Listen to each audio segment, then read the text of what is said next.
Hi friends, welcome to my channel. இன்றைக்கி chicken குழம்பு எப்படி செய்யலான்னு பார்க்கலாம். அதுக்கு ஒரு கடாயில் ஆயில் ஊற்றிக்கோங்க. 1 டேபிள் ஸ்பூன் ஆயில். இதில் சின்ன வெங்காயம் எடுத்திருக்கேன். ஒரு 10 சின்ன வெங்காயத்தை இது கூட ஆட் பண்ணிக்கலாம். இதை லைட்டாக வதக்கிக்கோங்க.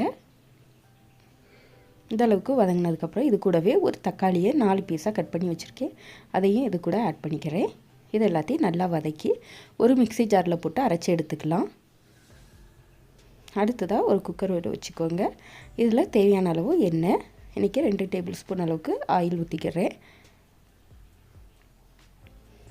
ஆயில் நல்லா சூடானதும் தாளிக்கிறதுக்கு பட்டை, கிராம்பு, அப்புறம் அன்னாசி பூ இதெல்லாம் சேர்த்துக்கலாம். அடுத்ததாக ஒரு பெரிய வெங்காயத்தை சின்ன சின்னதாக கட் பண்ணி வச்சுருக்கேன். அதையும் இது கூட ஆட் பண்ணிக்கிறேன். இதை நல்லா வதக்கிக்கோங்க. எண்ணெயில் வதங்கினதுக்கப்புறம் நம்ம இது கூடவே சின்ன சின்னதாக கட் பண்ண ஒரு தக்காளியும் ஆட் பண்ணிக்கலாம். அடுத்ததாக இது கூட இஞ்சி பூண்டு பேஸ்ட், இது எல்லாமே நல்லா பச்சை வாசனை போகிற வரைக்கும் வதக்கிக்கோங்க. நல்லா இந்த மாதிரி வதங்கணும், எண்ணெயிலேயே நல்லா வதங்கணும்.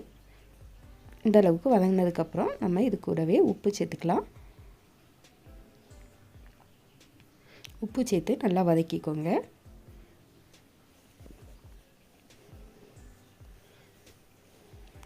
அடுத்ததான் நம்ம அரைச்சி வச்சுருக்கிற பேஸ்ட்டை ஆட் பண்ணிடலாம். பேஸ்ட் ஆட் பண்ணி நல்லா மிக்ஸ் பண்ணி விட்டுக்கோங்க.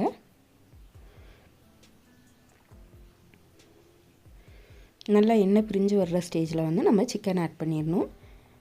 சிக்கனை நல்லா வாஷ் பண்ணி கழுவி சேர்த்துக்கோங்க.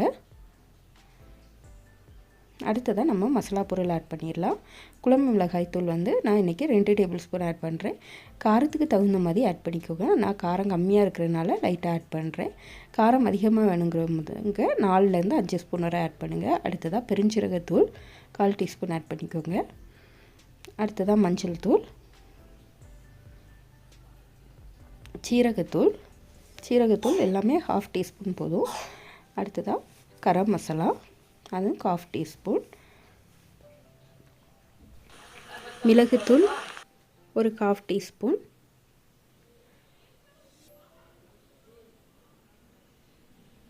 இதை எல்லாத்தையும் நல்லா மிக்ஸ் பண்ணி விட்டுக்கோங்க.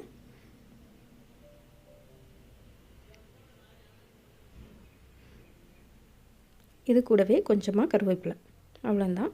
இதை மிக்ஸ் பண்ணி விட்டு நம்ம வந்து மூடி போட்டு குக் பண்ணிட வேண்டியதான். ஒரு 5 மினிட்ஸ் அப்படி மூடி போட்டு வச்சோன்னா நல்லா சிக்கன்லேருந்து தண்ணியெல்லாம் பிரிஞ்சு நல்லா குக்காகி வரும். வெயிட்டர் வந்து மேலே போட வேண்டாம்.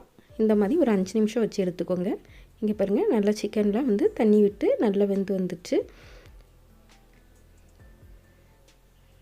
இது கூட நம்ம குழம்புக்கு அரைச்ச தேங்காயை சேர்த்துக்கலாம். தேங்காயை சேர்த்து தேவையான அளவு தண்ணியும் சேர்த்துக்கோங்க.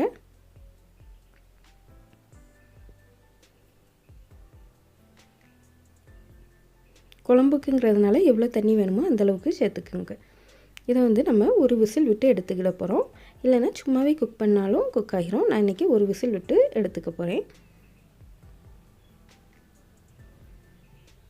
இங்கே பாருங்கள், நல்லா குக் ஆகிட்டு ஒரு விசில் வந்துட்டு எடுத்துடலாம் உடனே.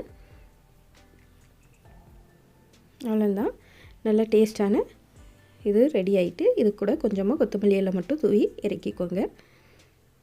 அவ்வளோதான், சிக்கன் குழம்பு ரெடி ஆகிட்டு. இதே மாதிரி நீங்களும் உங்கள் வீட்டில் ட்ரை பண்ணி பாருங்கள். ட்ரை பண்ணி பார்த்துட்டு எப்படி இருந்துச்சுன்னு கீழே கமெண்ட் பண்ணுங்கள். உங்கள் ஃப்ரெண்ட்ஸ் அண்ட் ஃபேமிலிக்கு ஷேர் பண்ணுங்கள். தேங்க்ஸ் ஃபார் வாட்சிங். பாய்.